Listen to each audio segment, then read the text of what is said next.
January of 1865, Congress passes the 13th Amendment that formally freed slaves in all the states, including the neutral border slave states that had sided with the Union. The passage was not unanimous, even though there was no Southern state representatives in Congress. The vote was 119 for and 56 against. President Lincoln signed the bill on February the 1st. Unfortunately, he would not be alive to see its ratification and its ramifications. Now, I hope you understood that statement about the 13th Amendment nullifying the 3/5 compromise in the Constitution. Very simply put, a black man could now be counted as a full person for representative purposes in the House of Representatives. The North, or I should say Republicans in the North, just about had a duck fit when they realized what had been done, because now the South had a larger portion of representatives possible. So arguments and speeches were made to glorify the Republican Party, who had ended the war and set the black slaves free. After all, it was that dreaded, unrepentant South that had caused all the destruction and deaths. In addition, as if to prove the point, the South had begun passing black codes to legally enslave the newly freed black man. And while all this is going on, Congress was having another fight on their hands. As President Lincoln had taken unconstitutional powers into the presidency during the war, but that's not unusual. During the war, in every war, this happens. You can't have several hundred people trying to make a decision instantaneously, so one man has to do it, and that falls on the lap of the president. But Congress was of the opinion that it was their responsibility to run the Reconstruction end of the deal, and Lincoln believed it was the president's job. So we have the age-old argument between the two houses of power, which has the upper hand, the presidency or the Congress. And we still have this battle going on today at times. Now, you heard and saw the word radical Republican.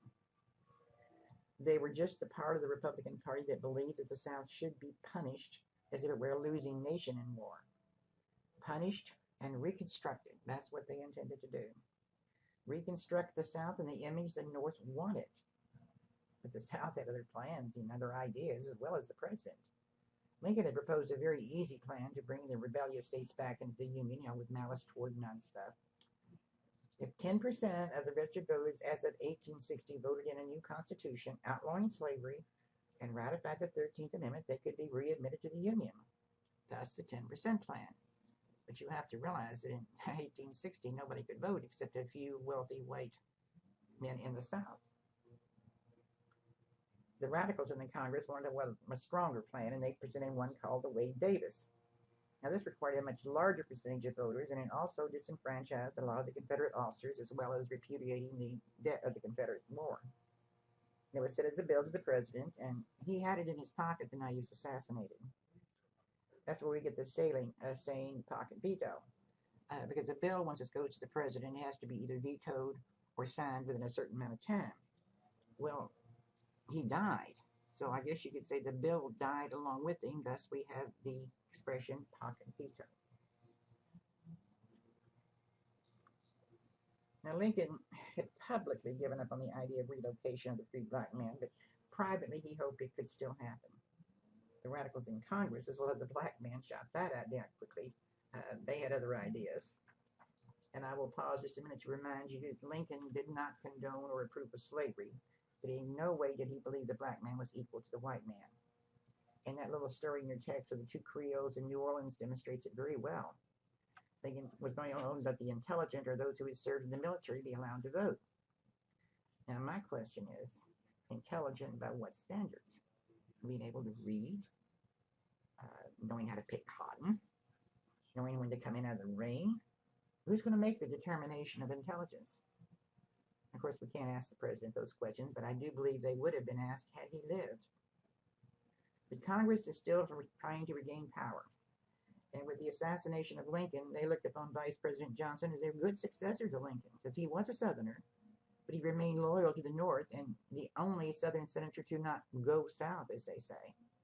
So they thought he hated the South, but they could not have been more wrong. There's Mr. Andrew Johnson. Sourpuss, huh? Born in Raleigh, North Carolina. I want to tell you a little bit about him. His parents were illiterate. His father had scratched out a living as a hotel porter or a bank janitor in Raleigh and died when Andrew was only 3 years old. And the one story I read was he had died while trying to save two wealthy employers from drowning, but that's just they say type thing. So the widowed mother worked as a weaver and a spinner to feed Andrew and his older brother. But she remarried while Andrew was still quite young. And although we now had a husband in the family and more children coming along, it didn't do anything to improve the finances. So when Andrew was 14, his parents apprenticed him, the two boys, he and his older brother, to a tailor. Yeah, I don't know if you understand the word apprenticed or not. It's basically a form of legal, like slavery. A man who knows how to do something such as a tailor or a plumber or a carpenter, he agrees to take on a young person, a male of course, and feed him and clothe him and teach him the trade and after a number of years he'll supposed to be a qualified person. But meanwhile he has total control over your body and your soul. Well, it's been said that Andrew had a sense of humor. And he was joking around one day and made a comment about the gentleman who he had been apprenticed to, and he got angry, and he was going to beat the two boys. And the two boys decided they weren't going to take it, so they ran away. But they were gone for about 2 years. And, of course, they had a reward on their head because they'd broken the law. They'd broken the contract their mother had made with the tailor. So Andrew sneaks back into Raleigh in 1826 to reunite with his mother and stepfather. He talks them into moving on further west, and they get a one-horse cart, and they head down mountains to Greenville, Tennessee, which is just across the border from North Carolina into Tennessee. Now, I don't know how many of you have ever been in those mountains in North Carolina, but I know what they're like in the 21st century. They're steep and narrow and not a whole lot of fun to travel as far as I'm concerned, but I can only imagine what they were like back in this time. There wouldn't have been any roads at all, probably just mud. And the irony is, this one-horse cart wasn't a one-horse cart, it was a one-mule cart, and the mule was blind. And every time I think about him coming down those mountains with a blind mule, it just, it tickles my funny bone. Well, they arrive in Greenville, Tennessee. The first thing he does is set up a shop as a tailor because he's become pretty good at it. And he met this young girl named Isa, 16 years old, was the daughter of I think it was a tavern owner. But she was very intelligent. She knew how to read and write and had a little bit more, I should say, savoir-faire about her. And thanks to her, because Andrew had never mastered the basics of English grammar or reading or math. And in 1827, the only child of the village, I was a shoemaker, I think it was, yeah. They got married, and she wrote in her diary later that it was love at first sight as far as she was concerned. She knew she was going to marry him.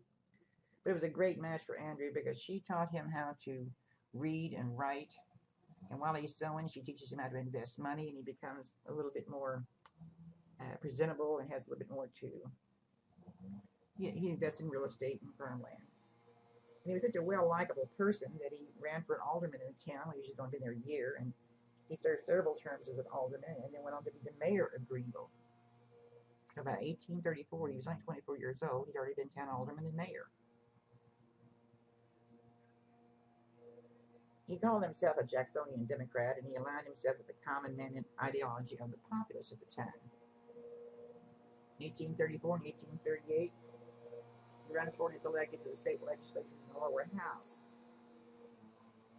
In 1841, he serves as a Tennessee state senator. 1843 to 1853, 10 years, he actually served in the House of Representatives in D.C. as a representative in Tennessee. And he ran for, he lost his job, I guess you'd say, because they redistricted him. And in 1853, he ran for governor, and then he ran second term for governor. So he served 2 terms as governor of Tennessee. When his second term was over with, he ran for U.S. Senator. I do apologize. I live in an apartment, and they're doing maintenance work this morning. It's rather loud at times. So he had a total of 32 years in politics. He was very popular with the people, and he really genuinely liked working with the underdog. And some of the things he was for federal, he opposed federal funding of internal improvements, which is one of Henry Clay's pet projects. But he did support free western lands to settlers. He also decided for a while he wanted to form a separate state in eastern Tennessee and around Virginia and parts of Kentucky and Tennessee to set up their own state to get the common man away from this elite planter class. He supported the Compromise of 1850. He was for annexation of Texas and Oregon. He was for the Kansas-Nebraska Act. And he supported Kentucky's John Calhoun Breckinridge for president in 1860. Very firmly pro-union. I think he and Henry Clay would have probably gotten along. He thoroughly criticized President Buchanan for not doing enough to stop the secessionist movement, because it was his idea that this movement was strictly a conspiracy of the planter elite. He did champion religious freedom. He attacked the anti-Catholic prejudices, but then again, he turns around and he uses racist language against blacks. But anyway, when Tennessee left the Union, she was the last state to leave the Union. To join the Confederacy. Johnson stayed in D.C. Of course, in the South, he was deemed a traitor and he was hung in effigy. His properties were confiscated, and his wife and 2 daughters were essentially driven from the state with a little more than what they carried in a wagon. But in the North, Johnson's stand made him an overnight hero. He was praised in the press as being a true patriot who had risked his life and his fortunes to side with the Union in the Civil War. And following Union victories in Tennessee, President Lincoln appointed Johnson the military governor of the state, giving the rank of brigadier general. And he had the power to discharge all executive duties and judicial functions, and he ruled with an extremely heavy hand. I think your text mentions that he arrests clergy who support the Confederacy and dismissed state office holders who were unwilling to denounce secession, closed anti-union newspapers, seized all railroads in the state, and supervised military operations from Nashville. He even levied very high taxes on the planters, especially the planters. He was chosen to be Lincoln's running mate in 1864 because he supposedly headed the South. But I ask yourself, with what I've just told you, did it sound like he really hated the South, or just he didn't want to see the country disunionized? He also, well, he didn't like the rich people. They made fun of him. He hadn't gone to the right schools. He hadn't been a member of the proper class. He didn't have any chutzpah, I guess you'd say. I don't know. But everyone wasn't for Andrew being the vice president. I mean, the leader of the radical Republicans, Thaddeus Stevens, was not for him. But when Lincoln was assassinated, of course, Andrew becomes the president. And from the day he was inaugurated in December until December of 1865, the question of Reconstruction was almost totally in the hands of Johnson, because Congress had recessed just right after the oath of office and the funeral, and did not reconvene until December. Excuse me. So for 8 months, Johnson had his own plans of Reconstruction, and he used his own policies, and he interpreted Lincoln's plan to suit himself. He appointed provisional governors to the defeated states and required them to call special conventions to draft new constitutions that abolish slavery and renounce secession. And after the ratification of these constitutions, the newly elected governments were to send representatives to Congress, and the states thereby would be restored to the Union. Now, that doesn't sound like too bad of a plan. It's almost Lincoln's 10% plan. But according to his program, every Southern voter would have to swear an oath of loyalty in order to obtain an amnesty or pardon. Well, that's good. And several classes of Southerners were not to be given amnesty whatsoever. Former Confederate officials who supported the Confederacy. That's good. Graduates of the military academies at West Point or Annapolis who had fought on the side of the rebels. That's good. High-ranking Confederate officers and political leaders. This is good. Any individual who had aided the rebellion and owned taxable property valued at more than $20,000. Well, that doesn't sound like much, but in today's standards, that would be roughly $300,000. Not so good. But any individual who fell into these 4 categories had to apply to them personally before they could get their political rights restored. Good? Maybe.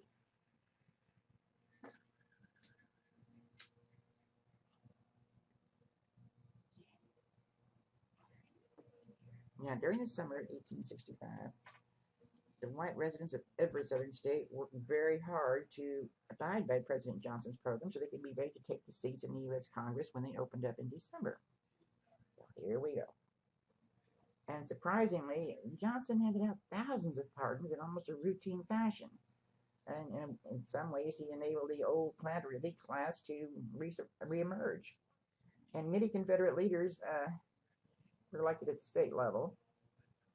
So, in a rush to re-enter the Union, some state conventions had flatly refused to even put the word secession in their constitution. They weren't going to reject it. And they certainly didn't want to reject the debt. They wanted the federal government to take that over.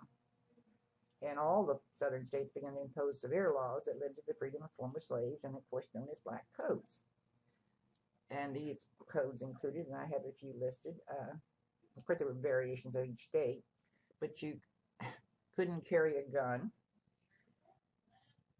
You had to have a signed contract of employment. You had to observe curfews or be arrested. They were designed to keep the former slaves into a slave-like employment status. Every youth was required to be apprenticed to an employer who would exercise parental control, a white man, of course. And parental consent of the child was not required. In many cases, the courts bound young men and women in their 20s as apprentices. And some states even disallowed former slaves from owning or even renting farms. They weren't allowed to hunt, carry firearms, fish, or even have their livestock graze freely.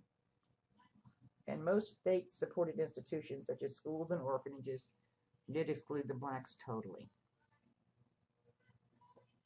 Okay, it's December 1865. Congress is reconvening. And as soon as they reconvened, they were all in a state of shock at what's been going on. And they established this Joint Committee of Reconstruction to examine the president's policies and voted not to admit to seat the newly elected Southern representatives, which included the former Vice President of the Confederacy, 4 Confederate generals, 5 Confederate colonels, 6 Confederate cabinet officers, and 58 members of the Confederate Congress.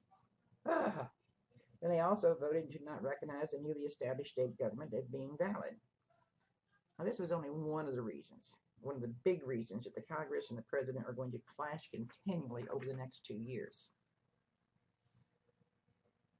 In those confrontations, the Republican membership in Congress united in support of a military reconstruction program that would guarantee political and civil rights for the Southern blacks. And Johnson aided this partly because they were so much against him, it caused even the moderate Democrats to unite with the radicals. He had very heavy-handed efforts to block black suffrage and any congressional program that he considered, and he considered this was a usurpation of presidential authority. But when Congress passed an extension of the Freedmen's Bureau Act in February 1866, most Republicans fully expected Johnson to sign it into law.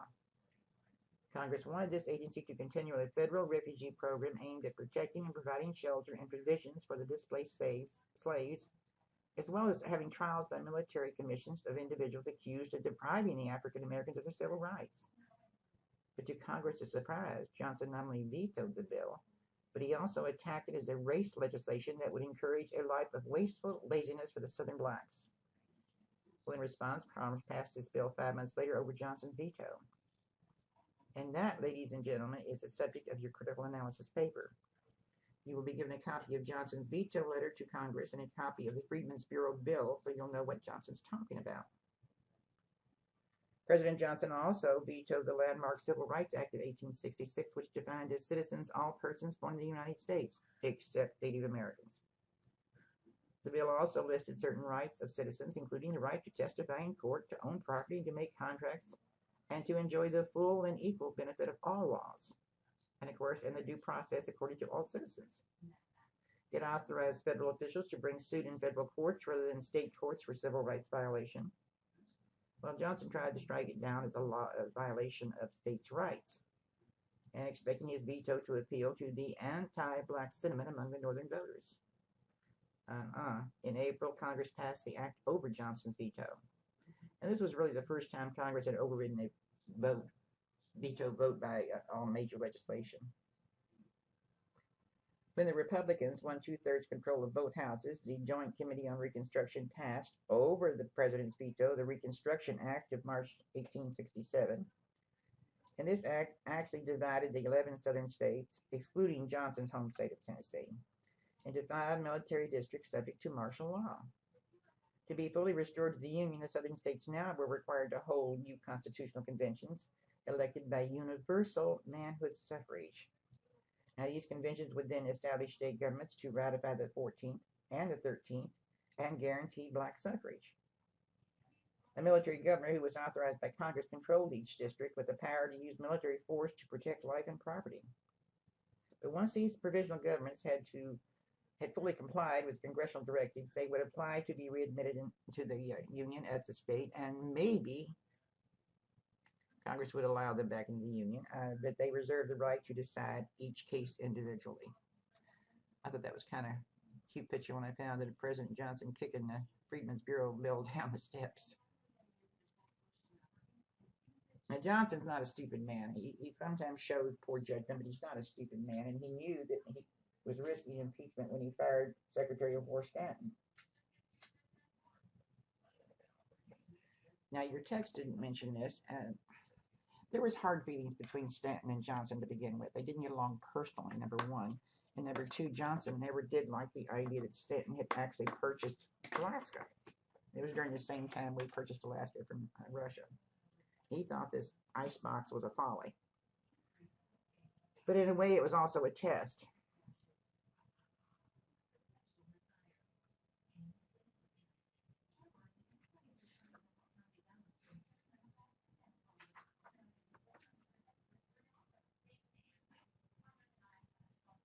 Senate failed to convict him by one vote. They took another vote, and the vote count was the same. If I remember right, I believe it was a gentleman from Vermont who did not vote to impeach him. And basically it was the principle that Congress should not remove a president because they disagreed with policy or style. He had not committed treason. He had not done anything illegal. Congress didn't like his policies. They didn't like him personally. They thought he was a drunk, among other things. So they failed to convict him. And he retained his governing power as president, but he had no influence for the rest of his term on public policy or had anything. He couldn't do much of anything except sit in the White House. So he stayed very quiet there. So Johnson did not hate the South. He only hated the rich planter class.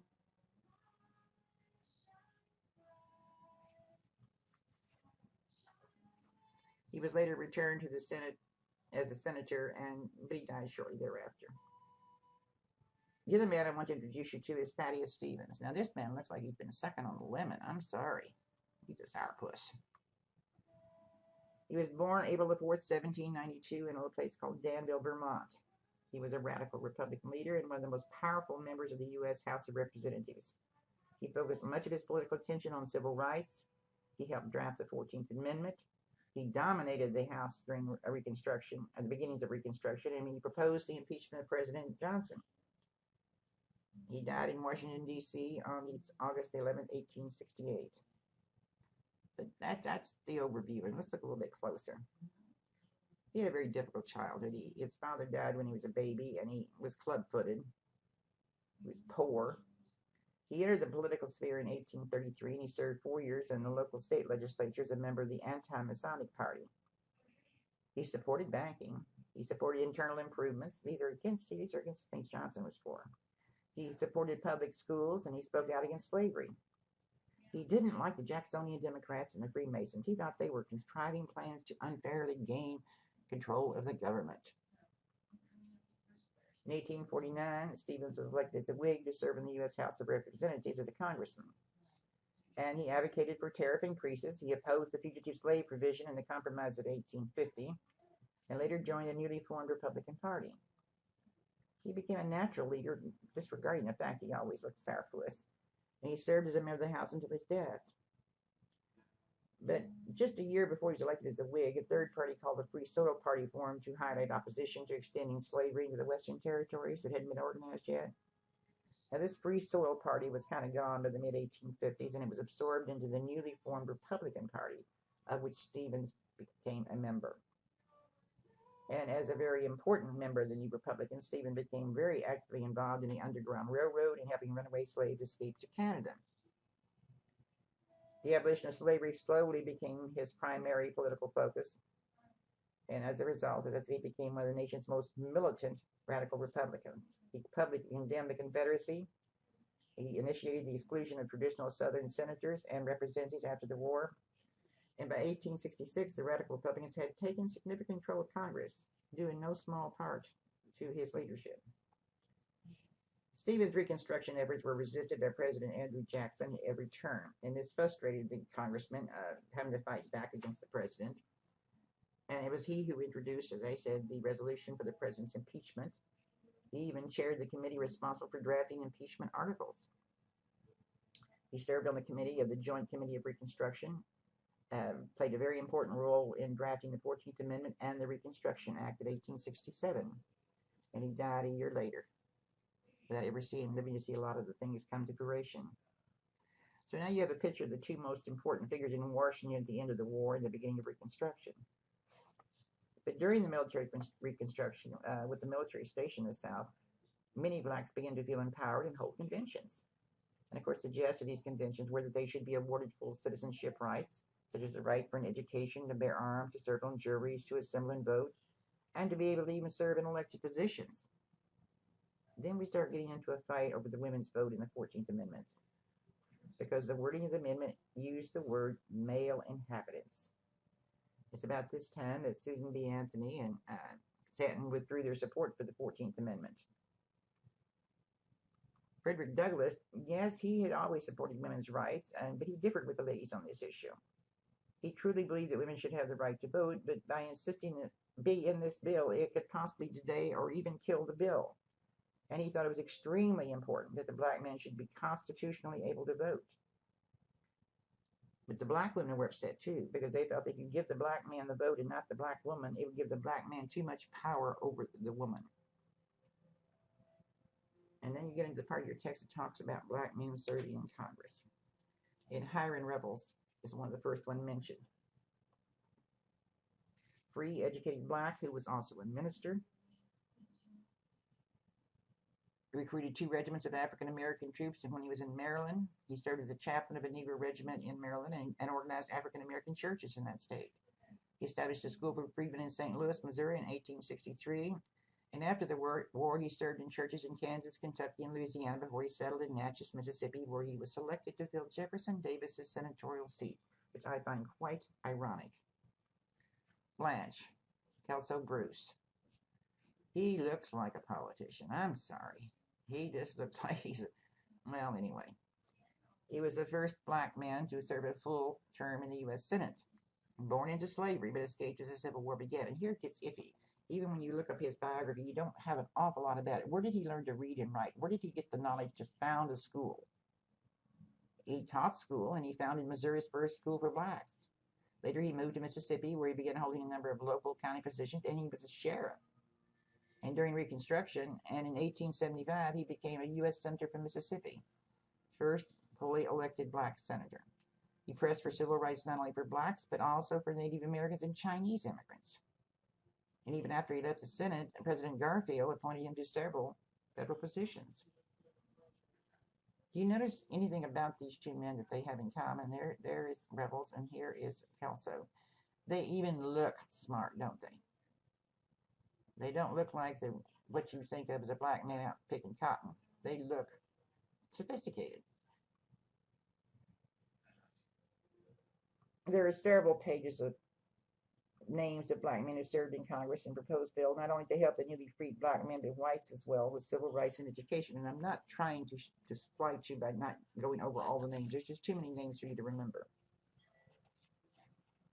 But most of the men who were elected to positions, who went on with working with the public, they had some experience in leadership roles or in governing, and a lot of them had been ministers.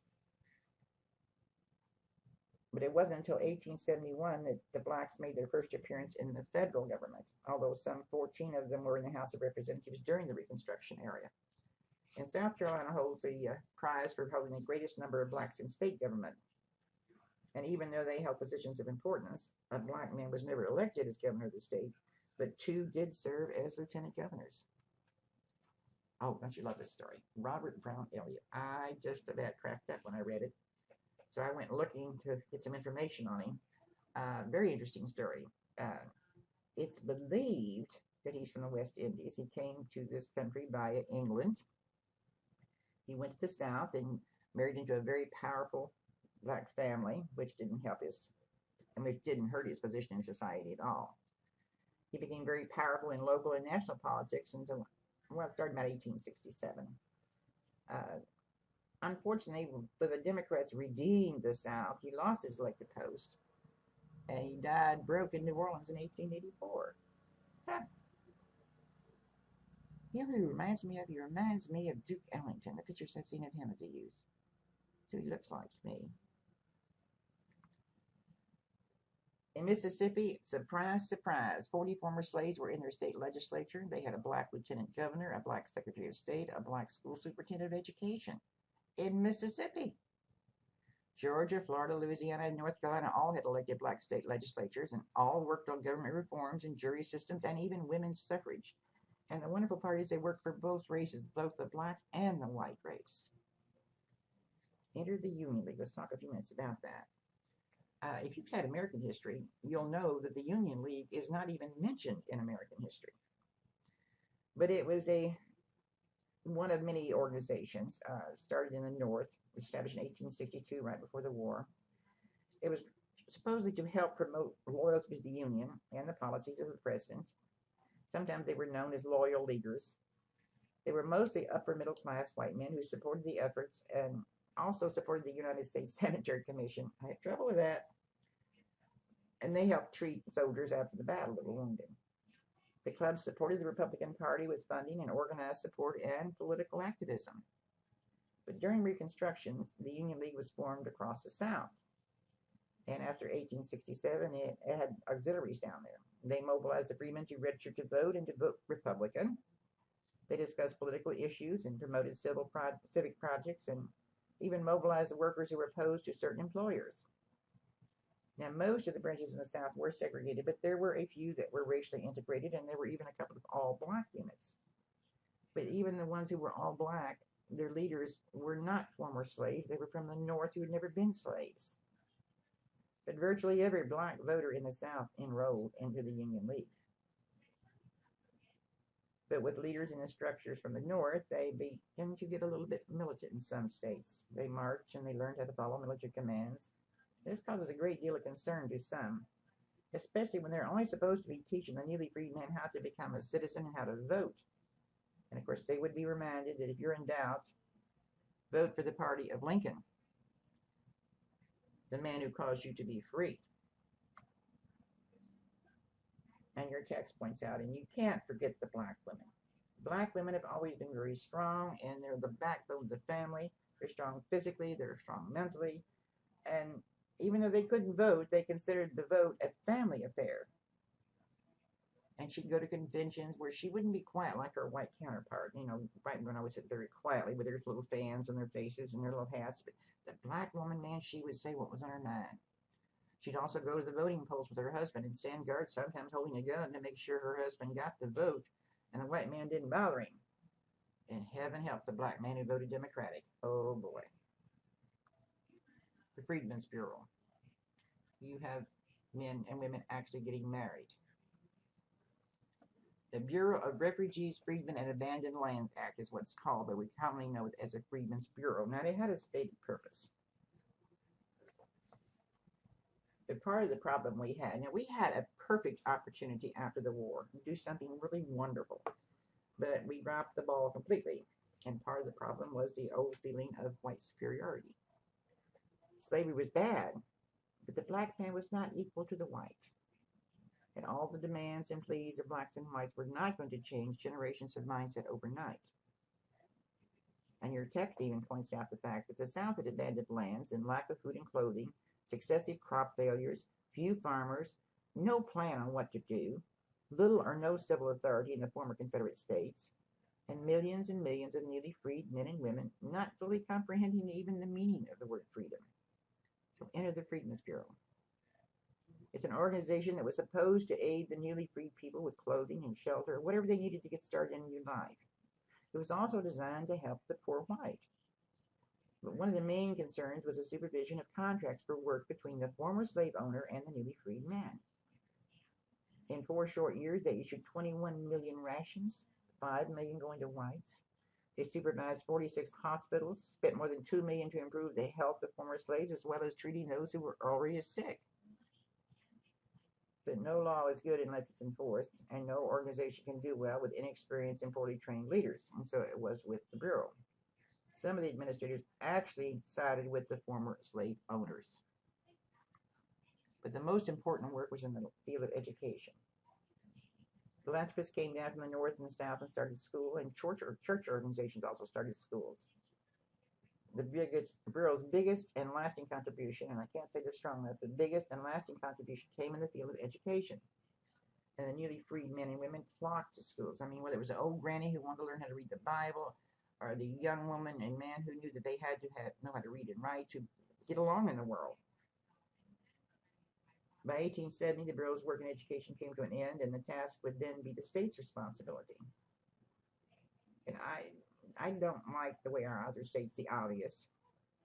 Most of the problems were caused by a lack of knowledge on the white men and women trying to help, because we didn't know what the black man needed or wanted.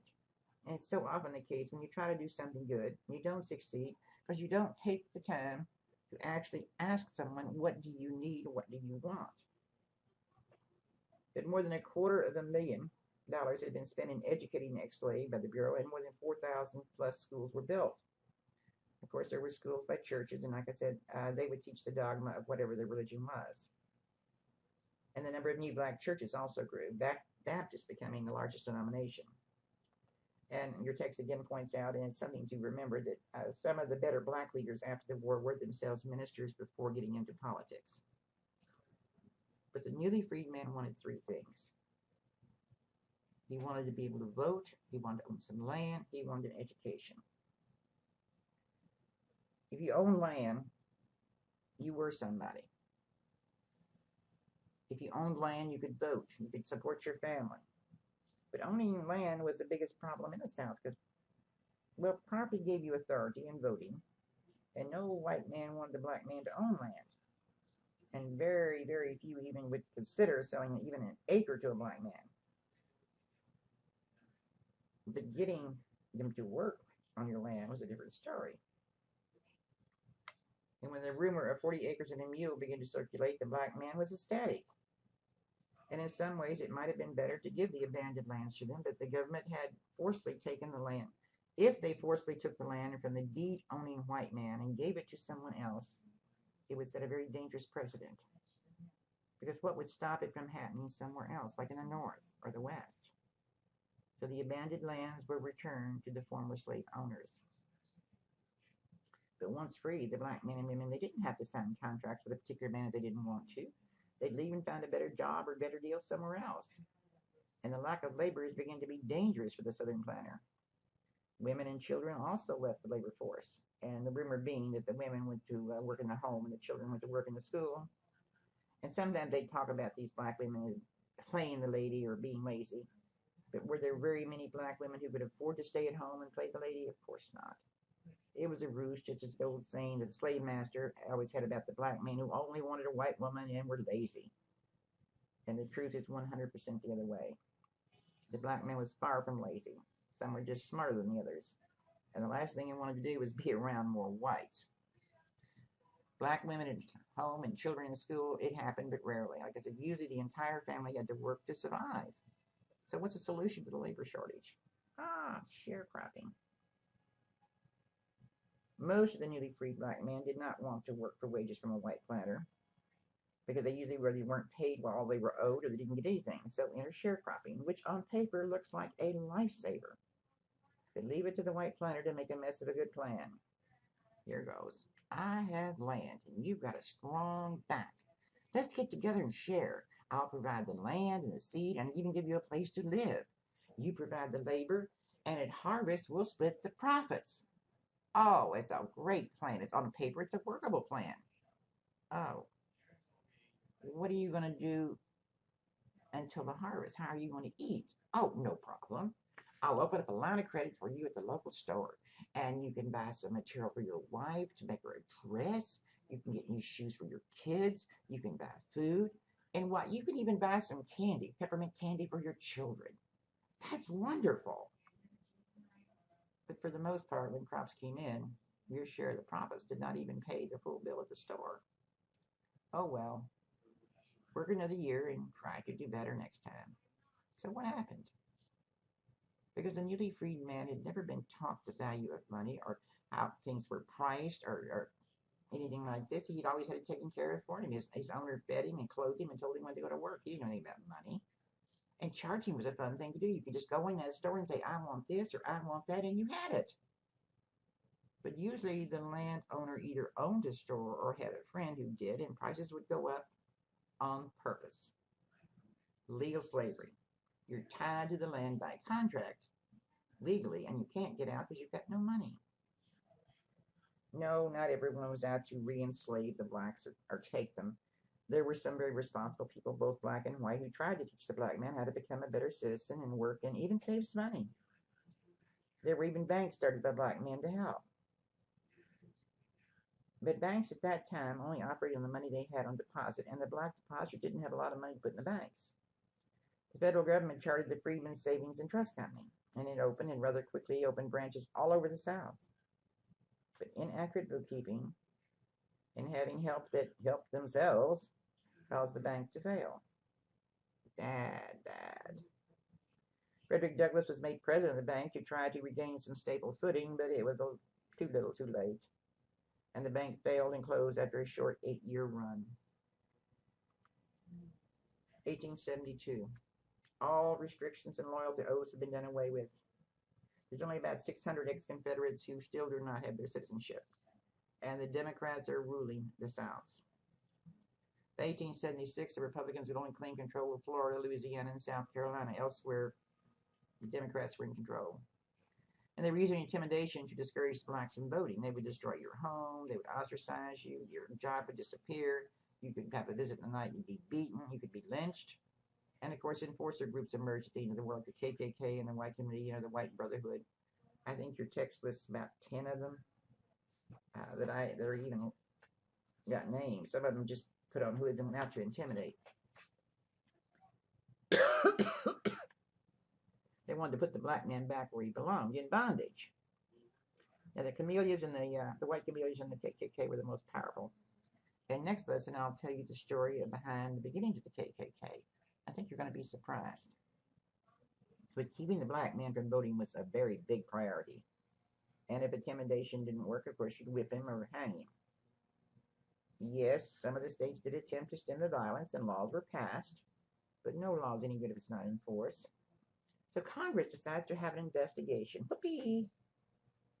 And investigate they did. And then they passed laws to prevent another person from preventing anyone to vote for by any reason. And they passed another law in 71 to end the KKK. And next year they passed a law to reinforce that law. There were a lot of arrests made. Very few convictions. The reign of terror does not end. And even the Republican Party had to be dissolved in several areas because of the threats of violence and actual killings. But some blacks voted anyway. They were defiant. But they became increasingly rare, and if they did vote, you better let it be known you voted Democratic. More and more intimidation is used to prevent the black man from voting. And if you value your home and family and life, you didn't vote. Then, too, we started hearing news of all the corruption in the Grant presidency, and there was rampant corruption. Not from President Grant himself, but President Grant was a good old boy in the military, but he did not know how to choose proper leaders. He could delegate authority in the military, but he didn't seem to know. He wanted to repay people for the favors they'd done him, and he would give people jobs that were not qualified. So 1876, we're having another presidential election. Grant's already run 2 terms. He's old, he's tired, he wants out, and besides, President Washington had set the precedent just 2 terms. The old radical Republicans, the anti-segregationists, they died out, and Congress was now in the hands of younger men who were quite frankly tired of trying to get the South to change and not seeing any results. They wanted to get on with the business of making business and making money and moving west. And quite frankly, the federal court started ruling against blacks that they brought suit for not being allowed to vote.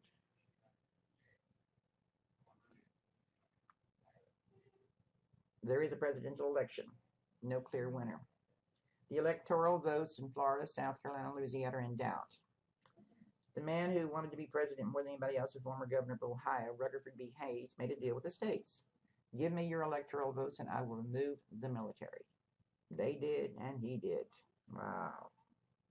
Can't say it any plainer than that. He became president, and once the troops removed, any advances that the freedmen had obtained in civil rights rapidly evaporated. And with the removal of civil rights, a very definite color line has been drawn to the north, from the south into the north. And our next chapter is called The Color Line. And we're talking about legalizing segregation and the pattern of violence. And that's just a few of the topics to be discussed. Not good, folks.